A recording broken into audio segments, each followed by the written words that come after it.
दरअसल वक्फ बोर्ड ने 70 लोगों से उनका घर छीन लिया है और अब वो घर और जमीन वक्फ बोर्ड की हो गई है। इस बात से तनाव में आकर एक 22 वर्षीय युवती की मौत भी हो गई है।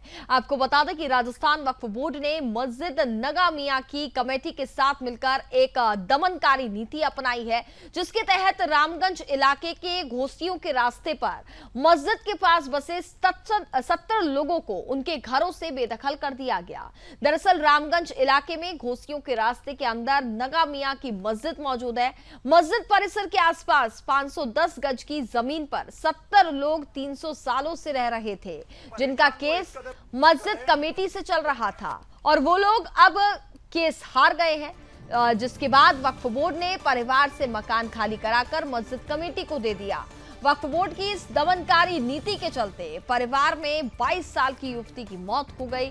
अपना घर खोने की वजह से वो डिप्रेशन में आ गई थी। उसके बाद घर के लोग परेशान होकर मस्जिद के बाहर अपना घर वापस मांगने के लिए प्रदर्शन कर रहे हैं।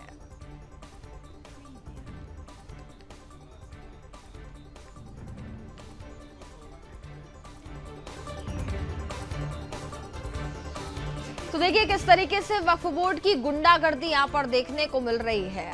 300 सालों से रह रहे परिवार की जमीन पर कब्जा कर दिया। अपने आशियाने के लिए वक्फ के विरोध में अब लोग सड़कों पर उतरे हैं। मुस्लिम परिवार के ही जमीन पर वक्फ कर रहा कब्जा। घर छीने जाने के डर से डिप्रेशन में एक युवती की मौत भी हो गई। किस तरीके से यहाँ पर देखिए गुंडागर्दी साफ तौर पर देखने को मिल रही है।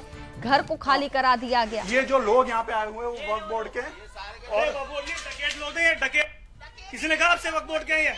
इनका कोई नाम भी नहीं है वहाँ पर। अजीम का किसी का भी नाम नहीं है। ये देख लो, सब इनको पैसे खिलाए हुए। बिल्कुल कैमरा पर्सन को आगे तक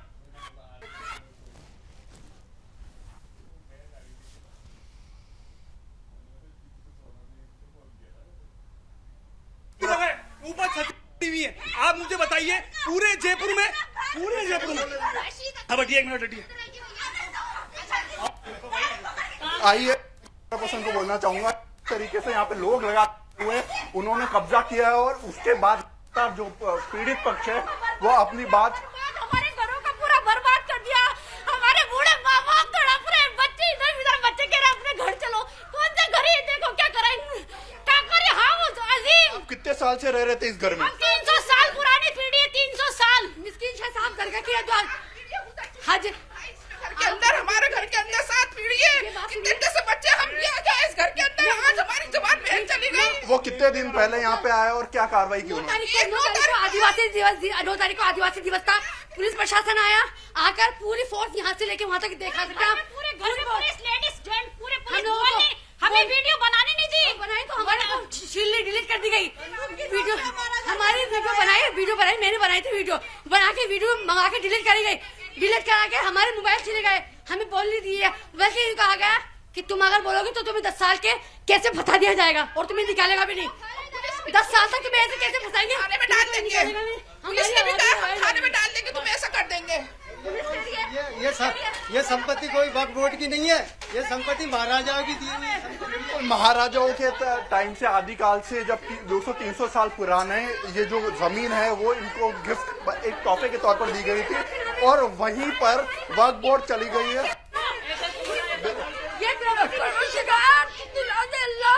इन हरामियों ने हमें बर्बाद करके रख दिया। आपको वक्त गई थी हमारे खानदान के। मैं बताऊंगी छोटे छोटे बच्चे। मैं अभी बाहर गई थी। बाहर अजीम भाई, एक हाफिज शकील और जो भी लोग हैं अजीम, जितने भी लोग हैं, मैं अभी बाहर गई थी। बाहर वक्फ बोर्ड के वक्फ बोर्ड का कोई नहीं है भाई। इन लोगों ने मोहल्ले वाले इन लोगों ने अपनी कमेटी खुद बनाई है और इन लोगों का वक्फ बोर्ड में कोई नाम नहीं है कमेटी मेंबर। 1 साल से वो रद्द हो चुका है और ये लोग अपने इन्होंने पैसा इन लोगों ने इकट्ठा। मैं सुदर्शन न्यूज में इससे पहले भी एक कवरेज किया और वक्फ बोर्ड का नाम सामने आ रहा था। ये आप इस बात को इग्नोर नहीं कर सकते क्योंकि वक्फ बोर्ड के नाम से ही आपको ये कब्जा करने की कोशिश कर रहे हैं। और ये हमारे परदादा मिस्किन शाह साहब के नाम पर वक्फ की गई प्रॉपर्टी है। और बताइए, आप मुझे इतनी सी बात बताइए कि ये कह रहा है वक्फ बोर्ड की जमीन है। राजा महाराजाओं की दी हुई जगह वक्फ बोर्ड की कैसे हो सकती है? आप इतनी सी मुद्दा बताइए। और ये लोग हमसे कहते हैं कि ये बुर्जियां बनी हुई हैं। ये बाहर बुर्जियां बनी हुई हैं, बुर्जियां नहीं है, छतरियां हैं। पूरे जयपुर में छतरियां हैं, ये जयपुर की शान है। छतरिया कहीं ना कहीं एक बात की निशानी है कि जो हमारे पहले महाराजाओं का जो गढ़ हुआ करता था वो छतरिया लगाया करते थे, और ये कहीं ना कहीं क्लियर कट ये बताता है कि वो वक्फ बोर्ड की जमीन नहीं है। और वो सीधे मैं और बाहर भी आपको ले जाना चाहूंगा, कैमरा पर्सन को मैं बोलूंगा कि साथ में चले। ये आप किस तरीके से लगातार बिल्कुल ध्वस्त किया गया है, और लगातार यहाँ पर जो पीड़ित हैं, पीड़ित घर के लोग यहाँ पर परेशान, हताश हैं। बिल्कुल बिल्कुल ओके ये बिल्कुल ध्वस्त कर दिया गया है पूरी जमीन। और यहाँ पे जानना चाहूंगा कि यहाँ कितने लोग रहते थे। 70 लोग हैं। यहाँ आपको मैं बताना चाहूंगा कि 70 लोग रहते थे, और आप ये देख सकते हैं कि एक निशानी आपको ऐसी छतरियां मिल जाएंगी। या तो पूरे जयपुर मस्जिद है, अगर ये बुर्जियां हैं, आप मुझे इतना सा बताइए, अगर ये बुर्जियां हैं तो पूरा जयपुर मस्जिद है, और अगर ये बुर्जियां नहीं है तो राजा की जगह है, ये राजा की दी हुई जगह है। ये कैसे मस्जिद में हो सकती है? ये सब इसमें वक्फ बोर्ड इन्वॉल्व है, वक्फ बोर्ड इसके अंदर मिला हुआ है, और वक्फ बोर्ड ने ही पैसा खाकर हम लोगों को यहाँ से निकालने की साजिश करी है। और लगातार एक महिला का इस चक्कर में इंतकाल हो चुका है, और उसके बाद उसके बाद आप क्या कहना चाहेंगे आप?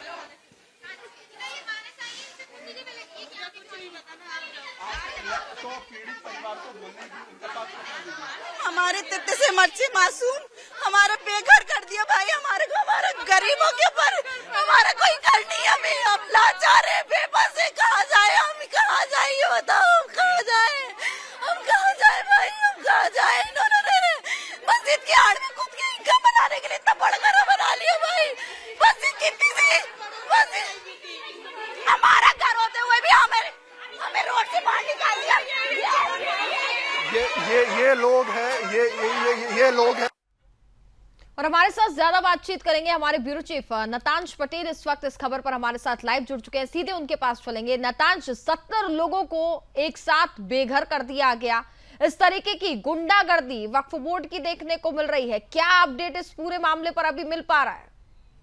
जी कनिका, मैं आपको बताऊंगा किस तरीके से दमनकारी है, और उसके चलते 70 लोगों का परिवार जो उजड़ चुका है, उनका जो घर था उस ध्वस्त कर दिया गया है। किस तरीके से लैंड जिहाद जो बोर्ड के नाम पर हो रहा है, वहां पर प्रतिष्ठान खोले जा रहे हैं, व्यापारिक प्रतिष्ठान, और उनके नाम दिया जा रहा है कि मस्जिद, या फिर हम धार्मिक काम के लिए इसको एक्वायर कर रहे हैं, बट जबकि ऐसा रियलिटी में है नहीं। और इसी के चलते यहाँ पर बकायदा इनको करीब 300 साल पहले राजा महाराजा जो थे जयपुर ने, उन्होंने उनको ये सुपुर्द की थी प्रॉपर्टी, और उसके बकायदा उन्होंने डॉक्यूमेंट्स भी हमको शो किए। जब सुदर्शन न्यूज वहां पर ग्राउंड कवरेज पे गया तो वो ज्यादा उम्मीद से देख रहे थे कि सुदर्शन न्यूज हमको यहाँ पर न्याय दिला सकता है, कि जिस तरीके से वक्फ बोर्ड के खिलाफ अब तक न्याय और आवाज उठाते हुआ है सुदर्शन न्यूज, और इसी के चलते जब वहां पर गए तो वहां पर जितनी भी पीड़ित महिलाएं थी वो खुलकर अपनी बात रख रही थी, और उन्होंने कहा कि इस तरीके से 9 अगस्त के दिन जो विश्व आदिवासी दिवस था, उस दिन वक्फ बोर्ड के कुछ लोग आते हैं, बकायदा उसमें पुलिस प्रशासन की भी मिलीभगत थी, ऐसा कहा गया, और पुलिस प्रशासन ने भी यहाँ पर पैसे खाए ऐसे आरोप जो पीड़ित परिवार है उसने लगाए थे। तो इससे साफ होता है कि किस तरीके से जो पीड़ित परिवार है, उनकी जो महिला थी वो 22 साल की युवती थी, उसका भी इंतकाल या फिर मौत हो चुकी है, और उसकी भी एक प्रमुख वजह जो सामने आ रही है वो है जिस तरीके से वक्फ बोर्ड ने उनके घर को कब्जा कर लिया। उसके बाद से वो डिप्रेशन में चली गई और उनकी बीपी हाई हो गई थी। बकायदा उस दौरान वो प्रेग्नेंट भी थी, उन्होंने बच्चे को डिलीवर किया, और बच्चे को डिलीवर करने के बाद मात्र 1 दिन का वो बच्चा था और उसके बाद उनकी मौत हो जाती है। तो आप सोच सकते हैं कि किस तरीके से जो प्रताड़ना झेल रहा है पीड़ित परिवार, और उसके चलते उनके बकायदा एक परिवार के सदस्य की मौत भी हो चुकी है, और लगातार वो धरना प्रदर्शन कर रहा है जिस जगह पर वो 300 साल से उनकी पीढ़ी रहती हुई आई थी, वहां पर अब वक्फ बोर्ड ने कब्जा कर लिया है, उस घर को पूरा ध्वस्त कर लिया है, और उसके अंदर कई वकीलों की भी मिलीभगत सामने आ रही है, और उस तरीके से लगातार इनका जो जिहाद, लैंड जिहाद का जो क्रम है वो लगातार जारी है, और इसमें जो लैंड जिहाद के चलते बकायदा उनके 70 लोगों का अब कोई ठिकाना नहीं है कि वो कहाँ रहेंगे, क्या करेंगे, और ये सारी जो तमाम बातें हैं वो जो भी मैं जिक्र कर रहा हूँ वो सभी ये जो वक्फ बोर्ड का जो प्रॉपर्टी है उसके चलते ये सब सारी बातें हमारे सामने आई। बिल्कुल नताश, देखिए ये साफ तौर पर एग्जाम्पल यहाँ पर देखने को मिल रहा है, क्योंकि जिस तरीके से वक्फ बोर्ड के 40 संशोधन यहाँ पर करने की बात की जा रही थी, जिसको लेकर के बिल भी लाया जा रहा है, और इसी के चलते कहीं ना कहीं जो ये घटनाएं घट रही हैं देश में, वक्फ बोर्ड की जो ये गुंडागर्दी है, इसी के चलते ये संशोधनों की बात भी यहाँ पर की जा रही थी। ये एग्जाम्पल हम देख सकते हैं नतांश। बिल्कुल, ये वक्फ बोर्ड का जिस तरीके से दमनकारी नीति है और उसके लिए संशोधन कितने जरूरी हो जाते हैं, अमेंडमेंट, इसकी एक बेहतर मिसाल हमें यहाँ पर जयपुर में देखने को मिल सकती है, जहां पर ऐसा कहा जाता है कि वक्फ बोर्ड मुस्लिम के हितों के लिए स्थापित किया गया है, लेकिन यहाँ पर मुस्लिम ही वक्फ बोर्ड से परेशान है। क्यों? क्योंकि वक्फ बोर्ड के नाम पर यहाँ पर इलीगल जो भी बिजनेसेस है वो ऑपरेट हो रहे हैं, यहाँ पर धंधे ऑपरेट हो रहे हैं, यहाँ पर व्यापारिक प्रतिष्ठान खोले जाते हैं, किराए पे दे दी जाती है बिल्डिंग, और उन सब का नाम दिया जाता है कि मस्जिद या फिर हम किसी धार्मिक कार्य के लिए इसको यूज करेंगे, बट रियलिटी में ऐसा कुछ होता नहीं है। बकायदा यहाँ पर जो 70 लोगों का जो परिवार है वो जिस घर में रह रहा था, क्योंकि हमने जब ग्राउंड पे गए थे उसके बाद पूरी अच्छे से उसकी रेकी की, काफी आलीशान और काफी बड़ा स्पेशियस उसका वो पूरा कैंपस है, और वहां पर 70 लोग अब बिल्कुल घर से हटा दिए गए हैं, और लगातार पुलिस प्रशासन भी उन पर दबाव बना रहा है। हालांकि हाईकोर्ट का आदेश आया था, उसके अंदर जो पीड़ित परिवार है वो हार चुका था, उसके बाद ये कार्रवाई हुई है। लेकिन इससे ये बात सामने आती है कि किस तरीके से वक्फ बोर्ड जो मुस्लिम के हितों के लिए कहा जाता है, बाकायदा उन्होंने ये भी कहा था कि हमने मुस्लिम विधायक को वोट किया था, लेकिन मुस्लिम विधायक भी अब हमारे समर्थन में नहीं है, ना वो हमारे बचाव के लिए आ रहे हैं। तो उससे ये भी सामने होता है कि चाहे वो विधायक हो, चाहे उनकी जाति का हो, वो केवल अपना जो फायदा है वो देख रहे हैं, और ना अपने जो कौम के लोग हैं उनकी मदद के लिए भी वहाँ सामने नहीं आ रहा है। हालांकि सुदर्शन न्यूज वहाँ पे गया था, और उसके बाद जितनी भी आप बीती थी, जो पीड़ित महिला थे उसमें बकायदा एक महिला की तो मौत भी हो चुकी थी, उन सभी ने हमको ये बताया कि किस तरीके से ये उनका जो दमनकारी नीति है वक्फ बोर्ड की, उसके चलते ये पूरा हादसा जो उनके सामने आया।